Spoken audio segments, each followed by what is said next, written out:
Good evening, folks. This is Deb. So we have got some shit flying around the WNBA tonight. We're going to talk about that. So here's what we're gonna start with. We're going to start with the fact that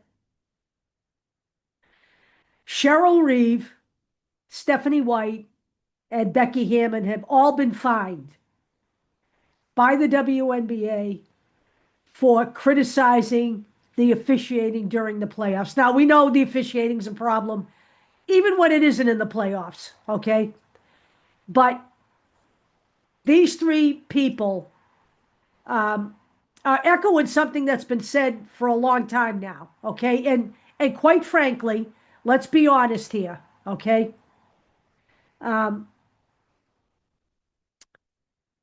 This kind of erratic at best and horrific a lot of the times officiating would be completely unacceptable in the NBA. It would never be accepted, okay? So now let me also say this. I don't want to hear from men in our chat talking about how horrific the WNBA is because they've lost $280 million. I'm going to repeat this again so all of you boys at the back of the room can hear me. The NBA lost $1.45 billion. That's billion with a B before they turn the corner to profitability. And there are still some teams underwater right here in 2025. So I don't want to hear from you, okay? Because I know what that is, and I'm not going there. So let's get back to this. So basically, this all started when during the Game 3 semifinal with the Lynx,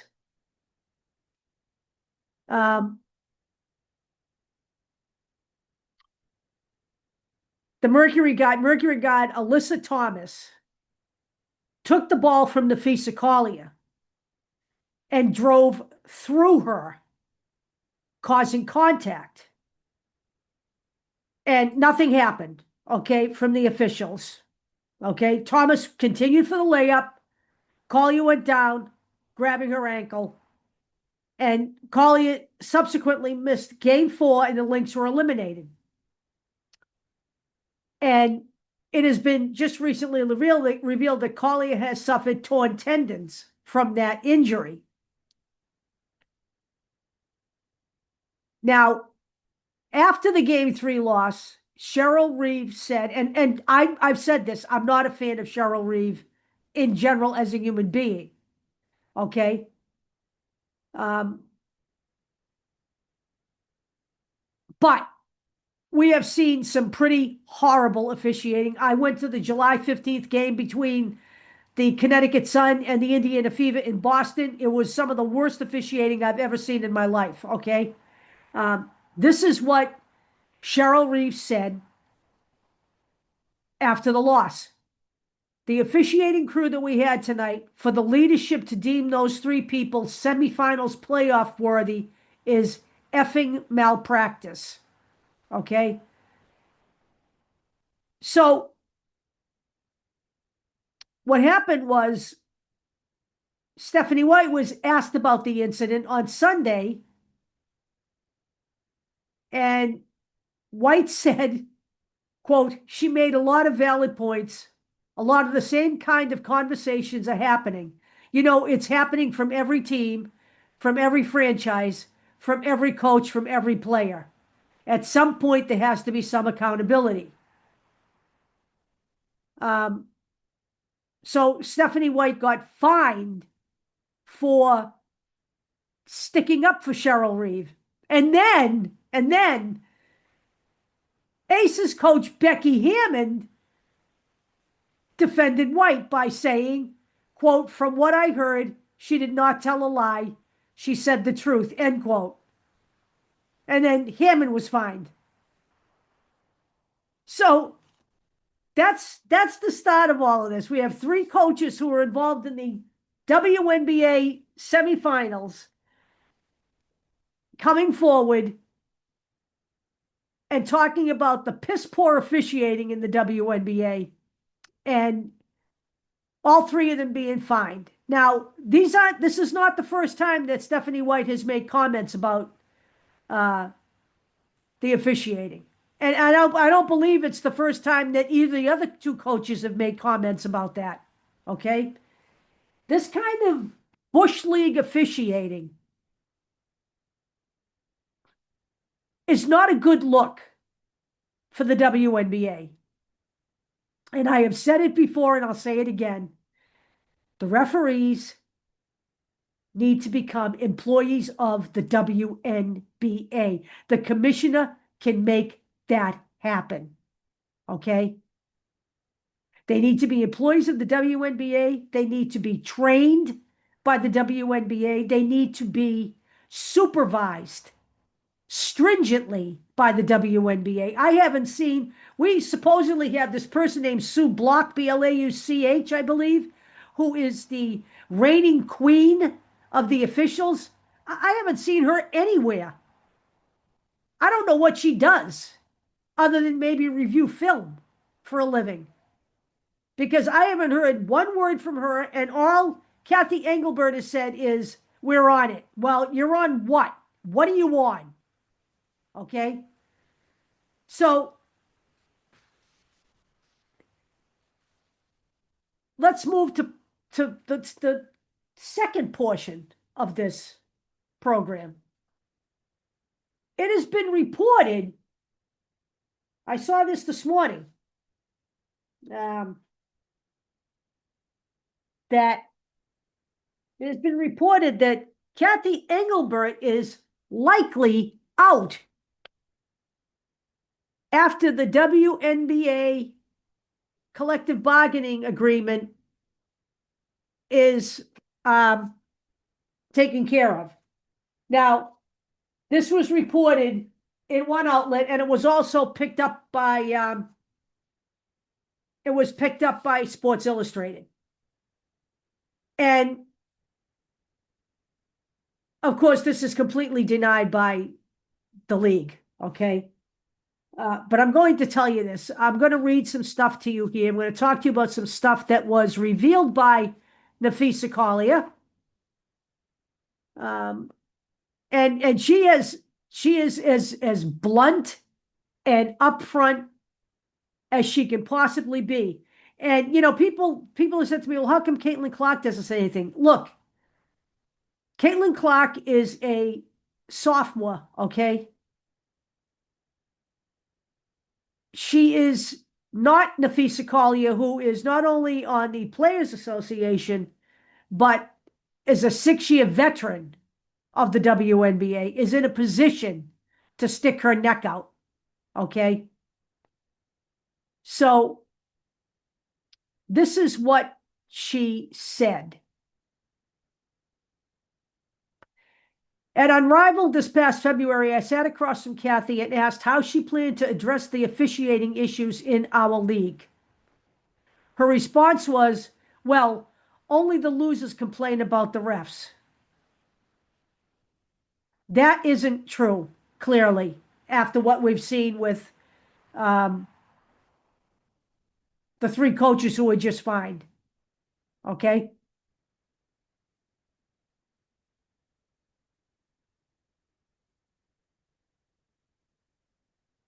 Now, Napheesa Collier also asked Kathy Engelbert how she planned to fix the fact that players like Caitlin, Angel, and Paige, who are clearly driving massive revenue for the league, are making so little for their first 4 years.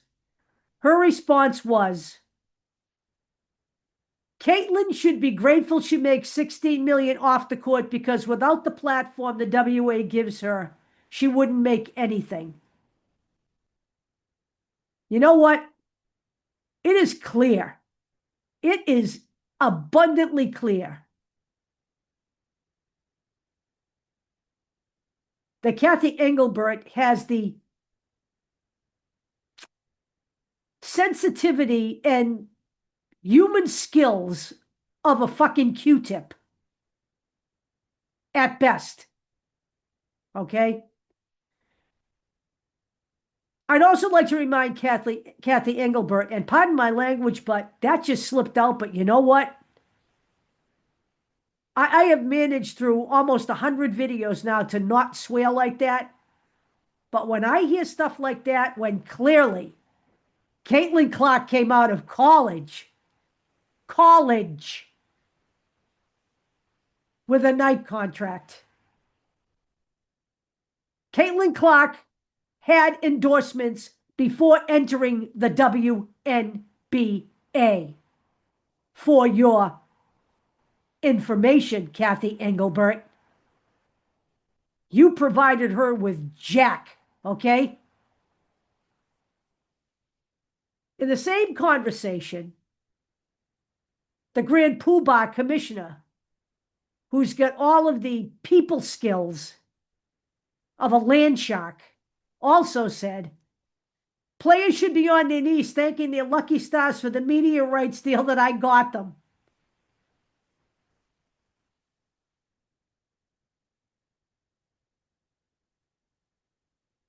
You know what?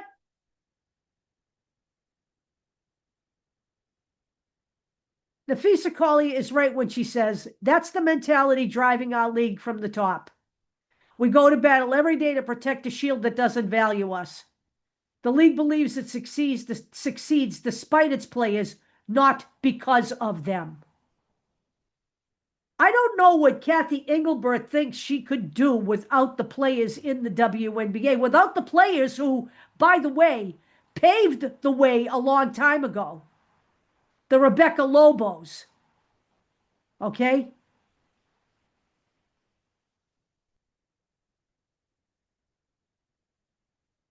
The Stephanie Whites,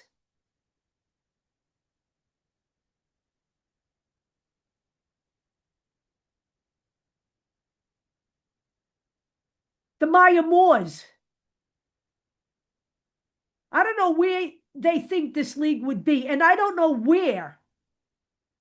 Now, was the league in a growth spurt before Caitlin Clark came into the WNBA? It was, but nothing like after she got into the WNBA. And I do not consider either Paige Beckers or Angel Reese at the same level as Caitlin Clark in either basketball skill or revenue skill. So I don't know what she's talking about, but she clearly also doesn't know what she's talking about. She also, Napheesa Collier said that apparently her husband is the head of Unrivaled. Okay, so he runs the league. Okay, and she talks about how he always reaches out when he sees a player with an injury, whether it's with Unrivaled or even during the WNBA season. And she rightfully says that's what leadership looks like. It's the human element, it's basic integrity, and it's the bare minimum any leader should embody. Now, she goes on to say, since her injury in that playoff game, but do you know who I haven't heard from? Kathy. Not one call, not one text. Instead, the only outreaches come from her number two, telling my agent that she doesn't believe physical play is contributing to injuries. You got to be kidding me.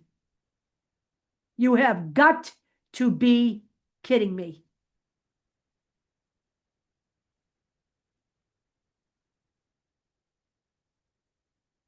So,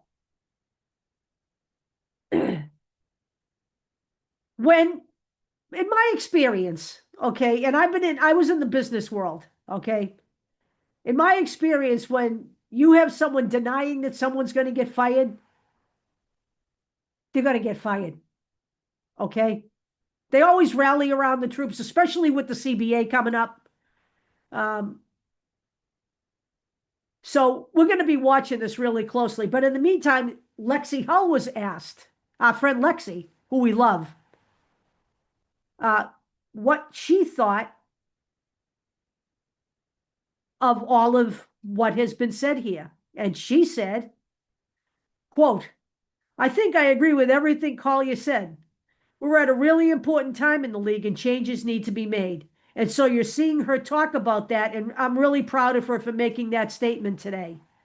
I think the messaging stands the same from the player's perspective. Things need to change. Reffing needs to change. Leadership needs to change. I think our league is at a spot that it hasn't been in the past 10 years. We're growing exponentially, and we need change to mirror that. And I think where the players see the league going is different than where leadership sees the league going. And somehow we need to see that aligned. And hopefully that is what will happen during the CBA, because I've been saying all along that the reffing issue needs to be a big part of this discussion. And Napheesa Collier, I give her all the credit in the world for pushing this front and center. And I give the coaching triumvirate of Cheryl Reeve, Becky Hammond, and Stephanie White the credit for that as well, in spite of the fact that they got fined.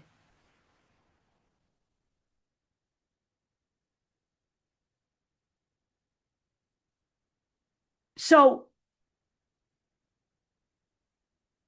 that's basically what we've got tonight. And we're going to be watching this carefully because I don't think this is going to go away. Okay. Let's remember we have the finals coming up. And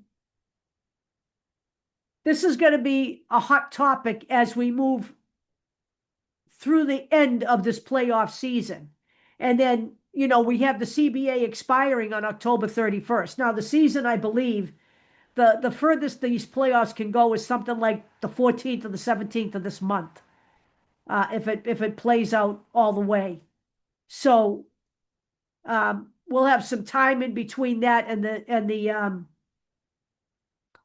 CBA expiring, and I'm sure we'll see some face-to-face meetings because there's only really been one, and that was in the middle of the WNBA All-Star game, and that was just, as far as I'm concerned, that was just posturing. That goes on all the time in these kinds of things. So that's where we are tonight. There's some stuff coming down the poop chute in the WNBA. And it's time that this stuff was pushed to the front. And, maybe Kathy Engelbert is the fallout in all of this. And if so, so be it, because this is not anything new. They've been talking about this all year long. They've been talking about the officiating all season long. All season long. And to say that the poor officiating doesn't contribute to injury is not true. And I'm not saying that it is responsible for every injury, because that would be insane as well, okay? But the fact of the matter is, when the refs swallow their whistles, fouls do not get called. I watched J.C. Shelton foul Caitlin Clark on June 15th, where Caitlin Clark injured herself, and I didn't see a whistle blown. Okay? And that's not the first time I've seen that, and not just with Caitlin Clark. The other night with Napheesa Collier, the same thing happened. When the whistle doesn't get blown, the players will continue to push the envelope as far as they can on physicality. And this kind of stuff isn't a good look for the league. It just isn't. So, in my opinion, Kathy Engelbert needs to go. Whatever she did to help the league get through the pandemic and all of that, great. We'll give her credit for that. But she clearly doesn't have any people skills whatsoever. And she clearly, as a person running a league of professional female athletes, doesn't give a damn about the players in her league. It's kind of hard to make a league respectable when you don't give a damn about the people in it. So I say Kathy Engelbert goes. That's my gut feel. I think it's time. Bring somebody new on, and no, folks, no, not Dave Portnoy either, who's making his case. Absolutely not. Okay? Not.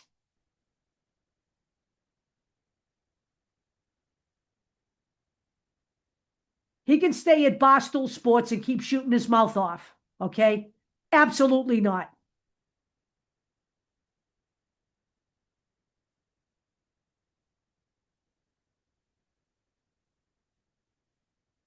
It's a women's league. It needs to be a women's commissioner, a female commissioner.